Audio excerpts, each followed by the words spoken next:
Hello everyone, welcome to IAS point. आज हम लोग यहाँ पे बात करने वाले हैं अपराध की जांच करने में पुलिस की क्या भूमिका होती है। ठीक है, क्योंकि अभी हम एक केस सॉल्व किए हैं और जिसमें हम देखे हैं कि 4 जो लोग होते हैं वो मुख्य रूप से इसमें भूमिका निभाते हैं। उनमें से एक पुलिस होता है, एक सरकारी वकील होता है और एक बचाव पक्ष का वकील होता है और एक न्यायाधीश होता है। ठीक है, तो अब इन सभी की भूमिका के बारे में हम बात करेंगे कि पुलिस की भूमिका किसी भी केस में कितनी होती है, उसके बाद वकील की क्या भूमिका होती है, एक गवाह की भूमिका क्या होती है और एक न्यायाधीश की भूमिका क्या होती है। तो सबसे पहले जानते हैं कि पुलिस की भूमिका किसी भी अपराध की जांच करने के लिए जो पुलिस की भूमिका होती वो क्या होती है। इसमें बताया गया है कि पुलिस का एक महत्वपूर्ण काम होता है किसी अपराध के बारे में मिली शिकायत की जांच करना। जांच के लिए गवाहों के बयान दर्ज किए जाते हैं और सबूत इकट्ठा किए जाते हैं। इस जांच के आधार पर पुलिस अपनी राय बनाती है। ठीक है, अगर पुलिस को ऐसा लगता है कि सबूतों से आरोपी का दोष साबित होता दिखाई दे रहा है तो पुलिस अदालत में आरोप पत्र यानी कि बात करें हम तो चार्जशीट दाखिल कर सकती है। जैसा कि अध्याय की शुरुआत में ही कहा गया था कि यह तय कर देना पुलिस का काम नहीं है कि कोई व्यक्ति दोषी है या नहीं है। ठीक है, क्योंकि हम लोग स्टार्टिंग में ही पढ़े थे कि पुलिस सिर्फ क्या कर सकती है, मामले की जांच कर सकती है, उनको गिरफ्तार कर सकती है, उनके सबूत इकट्ठा कर सकती है, लेकिन पुलिस के पास ये पावर नहीं है कि वो ये तय कर दे कि ये व्यक्ति दोषी है। वो किसके द्वारा तय किया जाएगा? यह न्यायाधीश के द्वारा ही तय किया जाता है कि कोई भी व्यक्ति दोषी है या कि निर्दोष है। वो पूरा सिस्टम जो है वो हमारे कौन देखते हैं? न्यायाधीश महोदय के लिए छोड़ा जाता है। ठीक है, उसके बाद हम आगे की बात करें जिसमें बताया गया कि दूसरी इकाई में आपने कानून के शासन के बारे में पढ़ा था। इसका सीधा मतलब ये होता है कि हर व्यक्ति देश के कानून के अधीन है। ठीक है, जो हम इसके सेकंड यूनिट में पढ़े भी थे कानून के शासन के बारे में और उसमें अच्छे तरीके से समझाया भी गया था। और यहाँ पे वही बताया जा रहा है कि जो इसका कानून का शासन का मतलब होता है, सीधा अर्थ यदि हम बात करें इसका सीधा मतलब, तो हर व्यक्ति देश के कानून के अधीन है। पुलिस भी इसी कानून के तहत आती है, लिहाजा पुलिस को हमेशा कानून के मुताबिक और मानवाधिकारों का सम्मान करते हुए जांच करनी चाहिए। सर्वोच्च न्यायालय ने गिरफ्तारी यानी कि बात करें हिरासत और पूछताछ के बारे में पुलिस के लिए कुछ दिशा निर्देश तय किए हैं। ठीक है, तो सुप्रीम कोर्ट के द्वारा पुलिस के लिए कुछ गाइडलाइन निकाली गई हैं या दिशा निर्देश की बात करें तो कुछ तय की गई है कि जब वो गिरफ्तार करेगा या किसी को हिरासत में लेता है या पूछताछ करता है तो किस तरीके से उसको ये सारा काम करना है। ठीक है, अब इन दिशा निर्देशों की यदि हम बात करें तो इन दिशा निर्देशों के अनुसार क्या होता है कि पुलिस को जांच करने के दौरान किसी को भी सताने, पीटने या गोली मारने का अधिकार नहीं है। यानी कि कोई भी यदि पुलिस के पद में है, ठीक है, उसको ये पावर नहीं है आप किसी से पूछ रहे हो। क्योंकि जैसे शांति का केस ही हम देखें कि वो पूरा का पूरा शक के दायरे पे थी। ठीक है, उसने चोरी नहीं की थी लेकिन फिर भी उसके भाई को, सुशील नाम का जो लड़का था, पुलिस के द्वारा उसको पीटा जाता है। यानी कि पुलिस को ये पावर नहीं है और ये जो गाइडलाइन निकाली गई है वो सुप्रीम कोर्ट के द्वारा निकाली गई है और उसमें साफ बात की गई है कि पुलिस यदि किसी से पूछताछ करती है या जांच के दौरान किसी भी व्यक्ति को, चाहे वो कितना ही बड़ा अपराधी क्यों ना हो, उसको सताने, पीटने या गोली मारने का अधिकार नहीं है। किसी छोटे से छोटे अपराध के लिए भी पुलिस किसी को कोई सज़ा नहीं दे सकती है। ठीक है, जब तक कि न्यायाधीश का कोई फैसला नहीं आता पुलिस कोई भी सज़ा नहीं दे सकती है।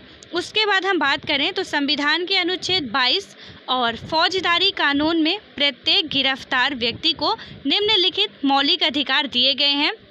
अब इनमें आर्टिकल 22 के अंतर्गत जो बातें कही गई हैं उसके बारे में हम यहाँ पे समझते हैं और ये बातें कुछ जो इम्पोर्टेंट है उनको नोट भी कर लेना है। ठीक है, तो इसमें पहली बात क्या थी कि गिरफ्तारी के समय उसे यह जानने का अधिकार है कि गिरफ्तारी किस कारण से की जा रही है। यानी कि आर्टिकल 22 में हमने पढ़ा था कि वहाँ पे यदि कोई गिरफ्तार कर रहा है, एक तो बिना कारण के गिरफ्तार नहीं कर सकता है और गिरफ्तार करने के बाद क्या है कि हम अपने पसंद का वकील रख सकते हैं, ठीक है। तो इसमें क्या बात की जा रही है कि गिरफ्तारी के समय उसे यह जानने का अधिकार है कि गिरफ्तार किस कारण से किए जा रहे हैं। जैसे कि हमें कोई पुलिस के द्वारा गिरफ्तार किया जा रहा है तो हमें ये पूरा अधिकार है, पूरा राइट्स है हमारे पास कि हम यह जानें कि हमें किस कारण से गिरफ्तार किया जा रहा है, ठीक है।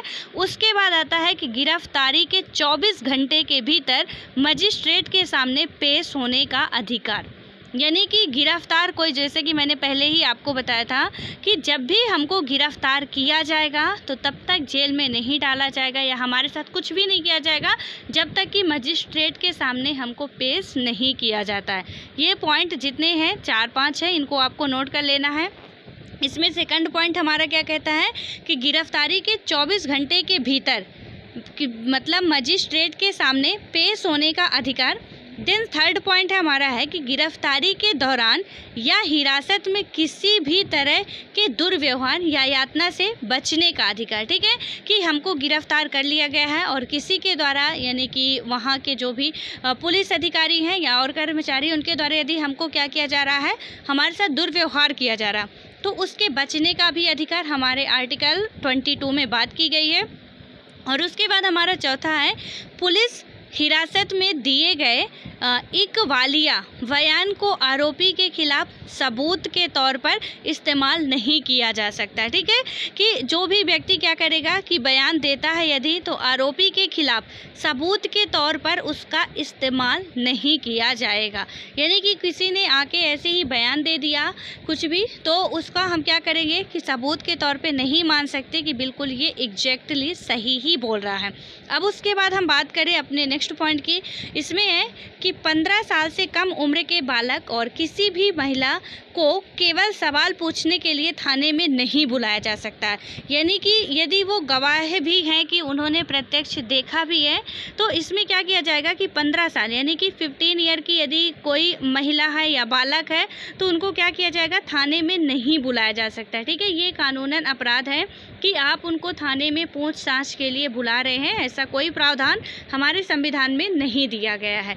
तो ये जो 4 पॉइंट थे इसको अच्छे तरीके से आपको नोट कर लेना है। 5 पॉइंट है और इनको याद भी कर लेना है। ये आर्टिकल 22 के तहत इतनी सारी बातें कही गई हैं, ठीक है। अब उसके बाद हम देखते हैं कि सुप्रीम कोर्ट ने किसी भी व्यक्ति की गिरफ्तारी, हिरासत और पूछताछ के बारे में पुलिस एवं अन्य संस्थाओं के लिए कुछ खास शर्तें और प्रक्रियाएं तय की है, ठीक है। तो अब सुप्रीम कोर्ट ने जो ये निर्णय लिया है गिरफ्तारी के लिए, हिरासत के लिए या पूछताछ के लिए पुलिस या अन्य संस्थाओं के लिए कुछ खास जो शर्तें रखी हैं या प्रक्रियाएं तय की गई हैं, इन नियमों को डीके वसु दिशा निर्देश कहा जाता है और इनमें से कुछ दिशा निर्देश इस प्रकार हैं, ठीक है। तो ये डीके वसु दिशा निर्देश ये हमारे प्री का क्वेश्चन भी बन सकता है और यदि हम मेंस में भी ये टॉपिक लिखते हैं तो अच्छे नंबर इंक्रीज हो सकते हैं। सो इसका नाम याद रखना आपको, डीके वसु दिशा निर्देश, ठीक है। तो इसमें है क्या क्या डीके वसु दिशा निर्देश में यदि हम बात करते हैं तो फर्स्ट है इसमें कि गिरफ्तारी या जांच करने वाले पुलिस अधिकारी की पोशाक पर उसकी पहचान, नाम पट्टी तथा पद स्पष्ट व सटीक रूप से अंकित होना चाहिए, ठीक है। यानी कि आपको देखते हो कि बहुत से ऐसे मामले आते रहते हैं कि फर्जी पुलिस बन के भी हमको डराया धमकाया जाता है, लोगों के द्वारा, गुंडों के द्वारा ही ऐसा घिनौना काम किया जाता है। इसलिए इसमें हमको याद क्या रखना है, जो डीके वसु दिशा निर्देश सुप्रीम कोर्ट के द्वारा लाया गया था उसमें यही सारी बातें स्पष्ट की गई थी और इसको नोट भी करना आप लोगों को, क्योंकि ये बहुत इंपॉर्टेंट है हमारे नॉलेज के लिए भी और एग्जाम के लिए भी, ठीक है। तो इसमें सबसे पहली बात क्या है कि गिरफ्तारी या जांच करने वाले पुलिस अधिकारी, जो भी पुलिस अधिकारी आपके सामने जब आएँ तो उनकी जो पोशाक होती है, दैट मीन्स उनका जो पहनावा होता है, ड्रेस होता है, तो उसकी पहचान, मतलब कि उनका जो पहचान होता है, उसके बाद नाम पट्टी, ठीक है। एक नेम पट्टी लगी होती है उनके मतलब शर्ट के आगे रहती है, वर्दी के आगे लगी रहती है, तो नेम पट्टी होनी चाहिए। यदि नहीं है, इन जितनी बातें अभी मैं बता रही हूँ कि उनका आइडेंटिटी कार्ड होना चाहिए, यानी एक पहचान होनी चाहिए, नाम पत्र होना चाहिए तथा पद स्पष्ट व सटीक रूप से अंकित होना चाहिए। ठीक है, यानी कि आपको पता होगा कि जब आप एक पुलिस अधिकारी को देखते हो वहाँ पे उसके वर्दी में सब कुछ आपको दिख जाता है। तो यदि कोई फर्जी खाकी पहन के आ जाता है तो इसमें से आप अंतर निकाल सकते हो कि कौन असली पुलिस वाले हैं और कौन नकली पुलिस वाले हैं। और यदि हमको थोड़ा भी डाउट है तो हम उनसे उनका आइडेंटिटी कार्ड मांग सकते हैं या कि उनसे पूछ सकते हैं कि अपना कुछ प्रूफ दिखाओ, तुम किस आधार पे आ रहे हो। चाहे वो भले ही पुलिस वाले हो, लेकिन हमारे पास ये राइट है, हमको डाउट लग रहा है कि ये मतलब रियल का पुलिस ऑफिसर नहीं है, सो हम वहाँ पे ये सारी बातें उनसे पूछ सकते हैं और वो हमको दिखाएंगे भी। यदि वो रियल में होंगे तो वो दिखाएंगे। ठीक है, उसके बाद आता है हमारा नेक्स्ट कि गिरफ्तारी के समय अरेस्ट मेमो के रूप में गिरफ्तारी संबंधी पूरी जानकारी का कागज़ तैयार किया जाए। उसमें गिरफ्तारी के समय व तारीख का उल्लेख होना चाहिए। उसके सत्यापन के लिए कम से कम एक गवाह होना चाहिए। वह गिरफ्तार सदस्य के परिवार का व्यक्ति भी हो सकता है। अरेस्ट मेमो पर गिरफ्तार होने वाले व्यक्ति के दस्तखत होने चाहिए। ठीक है, यानी कि जब भी वो गिरफ्तार करें कोई एक गवाह होना चाहिए और गवाह चाहे बाहर का हो चाहे घर वाला हो, लेकिन होना चाहिए। अब ऐसा नहीं है कि कोई बाहर का ही हम गवाह लेने जाएंगे तो घर वाला भी चलेगा, लेकिन ये है इसमें कि एक गवाह होना चाहिए। देन उसके बाद हमारा नेक्स्ट पॉइंट है कि गिरफ्तार किए गए, हिरासत में रखे गए या जिससे पूछताछ की जा रही है ऐसे व्यक्ति को अपने किसी संबंधी या दोस्त या शुभचिंतक को जानकारी देने का अधिकार होता है। ठीक है, ये सारी बातें किसमें कही जा रही हैं? DK बसु दिशा निर्देश में। जो DK बसु गाइडलाइन आती है सुप्रीम कोर्ट के द्वारा, ये सारी बातें जो हम पढ़ रहे हैं उसमें कही जाती हैं और इसको आपको एज इट इज जैसे मैं बोल रही हूँ वैसे लिखना भी है। ठीक है, तो इसमें क्या हुआ कि जब भी गिरफ्तार किया जाएगा किसी भी व्यक्ति को या उससे पूछताछ की जा रही है तो उसका क्या अधिकार है कि वो व्यक्ति अपने किसी परिवार के सदस्य को या अपने किसी संबंधी को या किसी दोस्त को या किसी शुभचिंतक को जानकारी दे सकता है। ठीक है, उसे कोई रोक नहीं सकता है कि आप उससे अकेले में पूछेंगे। कोई भी पुलिस अधिकारी आपको हिरासत में लेता है तो आपके पास ये अधिकार है कि आप अपने दोस्त को बुला सकते हैं, अपने फैमिली मेम्बर में से किसी को बुला सकते हैं, मतलब जिसको भी आप चाहें बुला सकते हैं। ठीक है, और कोई आपको रोक नहीं सकता है। देन उसके बाद हमारा नेक्स्ट पॉइंट आता है कि जब गिरफ्तार व्यक्ति का दोस्त या संबंधी उस जिले से बाहर रहता हो तो गिरफ्तारी के 8 से 12 घंटे के भीतर उसे गिरफ्तारी के समय स्थान और हिरासत की जगह के बारे में जानकारी भेज दी जानी चाहिए। ठीक है, तो जब भी किसी व्यक्ति को गिरफ्तार किया जाएगा तो यदि व्यक्ति का दोस्त या उसका कोई रिलेटिव उस ज़िले से या उस डिस्ट्रिक्ट से क्या हो बाहर हो तो गिरफ्तारी के 8 से 12 घंटे के भीतर ठीक है, उससे क्या किया जाएगा कि गिरफ्तारी के समय स्थान और हिरासत की जगह के बारे में जानकारी भेज देनी चाहिए। ये सारी बातें जो हैं वो किसके अंतर्गत कही गई थी? सुप्रीम कोर्ट के DK बसु दिशा निर्देश के तहत कही गई थी। ठीक है, तो ये जो जितनी भी बातें हैं अभी भी हैं और हमको इनको याद रखना है अच्छे तरीके से और बेहतर तरीके से ताकि हम इसको भूलें ना। ठीक है, अब उसके बाद हम बात करते हैं यहाँ पे कि प्रथम सूचना रिपोर्ट यानी कि प्राथमिकी या FIR दर्ज। ठीक है, जो करवाते हैं सबसे पहले तो यही होता है कि आप पहले FIR दर्ज कराओ, अपनी रिपोर्ट दर्ज कराओ, उसके बाद ही आगे की कार्रवाई होगी। तो इसमें होता क्या है कि पुलिस FIR दर्ज होने के बाद ही किसी अपराध की पड़ताल शुरू कर सकती है। यानी कि जब तक पुलिस के पास कोई लिखित में ऐसा कुछ आता नहीं है तो वो कार्यवाही नहीं शुरू कर सकती है। यानी कि जब FIR दर्ज होगा उसके बाद ही वो अपराध की पड़ताल को शुरू कर सकती है। कानून में कहा गया है कि किसी संज्ञेय, ठीक है, संज्ञेय का मतलब आई होप कि आपको पता होगा और यदि नहीं पता तो अभी आप अपनी नोट्स खोलिए और देखिए, उसमें मैं पहले भी लिखवा चुकी हूँ। तो इसमें क्या है कि किसी संज्ञेय अपराध की सूचना मिलने पर थाने के प्रभारी अधिकारी को फौरन FIR दर्ज करनी चाहिए। पुलिस को यह सूचना मौखिक या लिखित किसी भी रूप में मिल सकती है। ठीक है, पुलिस को आप कॉल करके भी पुलिस को बता सकते हो या कि वहाँ जाके आप थाने जाते हो अपनी रिपोर्ट दर्ज कराते हो उसके माध्यम से भी बता सकते हो। तो पुलिस को ज़रूरी नहीं कि आप वहाँ पे जाके ही बताओ। तो इसमें यही बताया गया कि मौखिक या लिखित रूप से किसी भी तरह से मिल सकती है। FIR जो होता है वो आमतौर पर वारदात की तारीख, समय और स्थान का उल्लेख किया जाता है। ठीक है, यानी कि एफआईआर में होता क्या है कि इसमें जो वारदात की तारीख होती है, यानी जिस दिन वो घटना हुई उस दिन की तारीख हो गई, समय हो गया और स्थान का उल्लेख किया जाता है। उसमें वारदात के मूल तथ्यों और घटनाओं का विवरण भी लिखा जाता है। ठीक है, यानी कि उसका जो मूल तथ्य है और घटना का जो विवरण हुआ कि कैसे क्या हुआ, किन्होंने क्या शुरुआत की, वो सारी बातें लिखी जाती हैं। अगर अपराधियों का पता हो तो उनके नाम तथा गवाहों का भी उल्लेख किया जाता है और एफआईआर दर्ज में शिकायत दर्ज कराने वाले का नाम और पता लिखा होता है। ठीक है, जो भी जैसे कि आप कोई केस देख रहे हैं या आप कोई कहीं पे कुछ होता हुआ देख रहे हैं कि अपराध हो रहा है, आप ही एफआईआर दर्ज कराने जाते हैं तो वहाँ पे ऐसा नहीं होगा कि आपका नाम नहीं लिखा जाएगा।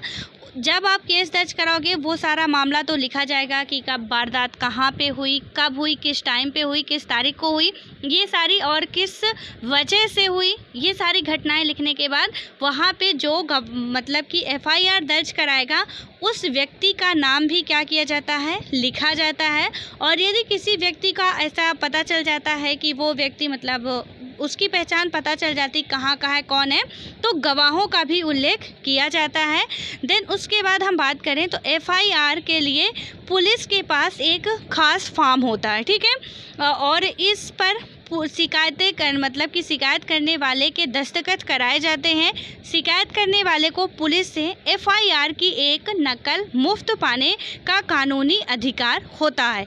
यानी कि एक विशेष तरीके का फॉर्म होता है, यहाँ पे पूरा दिखाया गया है। ये एफआईआर जब दर्ज कराने जाते हैं ये पूरा एफआईआर का जो फॉर्म होता है ये वही दिखाया गया है। ठीक है, इसमें मतलब कि जो मेन जानकारी होती है कि कहाँ पे हुआ, क्या क्या हुआ, कौन कौन थे, वो सारी बातें, ये घटना लिखी जाती है। और यहाँ पे इसको जो भी एफआईआर दर्ज कराने जाएगा उसको उसकी एक प्रति जो कॉपी होगी वो ज़रूर दी जाएगी।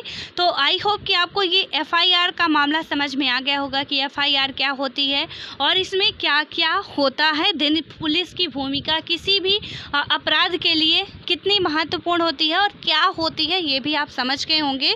और यदि नहीं समझे तो 1 से 2 बार आप वीडियो देखेंगे, अच्छे तरीके से समझ जाएंगे। अब हम अपने अगले वीडियो में बात करेंगे कि सरकारी वकील की क्या भूमिका होती है। ठीक है, पुलिस की भूमिका के बाद और जो मैंने बताया है तो वो आपको डीके वसु जी का जो गाइडलाइन है, देन उसके बाद जो हमारा एक आर्टिकल 22 के बारे में बात की गई है वो सारे पॉइंट आपको नोट डाउन करने हैं। ठीक है, क्योंकि वो बहुत इंपॉर्टेंट टॉपिक है, इसलिए आपको अच्छे तरीके से अपने नोट्स में उसको नोट कर लेना है। अब मिलते हैं नेक्स्ट वीडियो में, तब तक के लिए बाय बाय।